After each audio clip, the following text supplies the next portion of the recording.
All right, guys, welcome back. We're going to be talking about when to use high gear and low gear, or basically how I use high gear and low gear when we're out on the trails. Now, certain machines are going to tell you when to go into low gear. I've already had a couple other machines and I was in high gear and I may have had some oversized tires on, not a lot. Like it might be a 30-inch tire and I go to climb a hill and it actually comes up and flashes on the dash and it says low gear and it tells you when to go into low gear.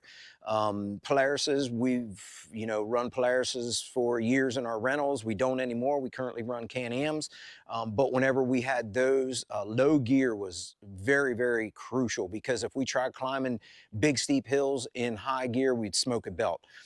Certain vehicles are more forgiving when you're in high gear and you're climbing steep hills. The Yamaha is one of them.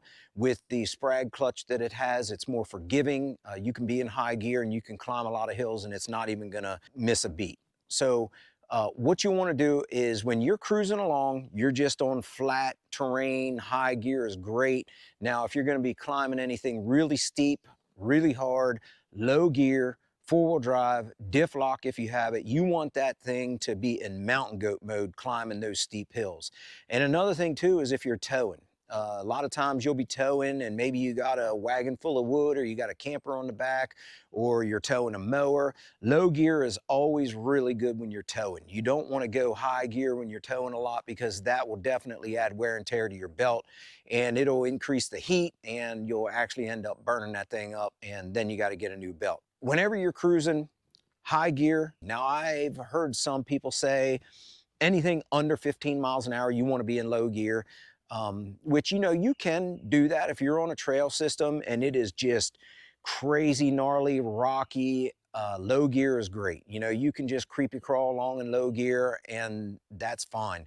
But then once you start getting up above 15 miles an hour, 20 miles an hour, and you're still in low gear, you're going to hear that machine whining and revving, and it just is, it's a lot on the machine.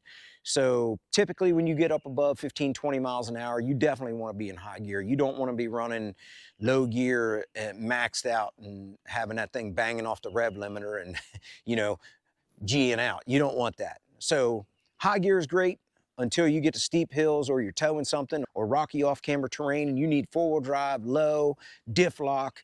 Then you want to throw that thing in mountain goat mode. That's what I call it. And you can get to wherever you need to go and you won't have any problems. And always make sure you carry a spare belt with you. I know Yamaha has like a 10-year belt warranty, but I still carry a spare belt with me, because at the end of the day, the 10-year belt warranty doesn't do me any good when I'm 20 miles deep in the middle of nowhere and I happen to burn the belt up. So you always want to carry a spare belt with you and know how to change it. You want to know how to change that before you get out there and actually get on the trail and start driving your machine or riding your machine. If you have an ATV, you want to have the tools along to change that belt, and you want to make sure that you have everything you need to get it done. Another thing you'll want to do is, if you should happen to smoke your belt, or you're in a situation where you need a tow back, you're going to want to look at your owner's manual depending on your vehicle, because if you happen to smoke your belt in, like, say, this Yamaha RMAX, and somebody tows you back and you don't have your engine on, you just are like in neutral and I'm just going to let them tow me back. The only time the transmission is lubricated is when the engine is running.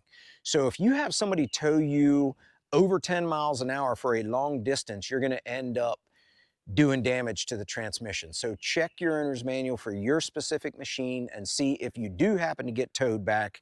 Make sure that your engine's running, the transmission's getting lubricated, and everything is where it needs to be, because at the end of the day, you don't want to get towed back and then find out you did a lot more damage by towing it than if you would have just changed the belt out on the trail, or you would have had somebody come back with a trailer and pick you up.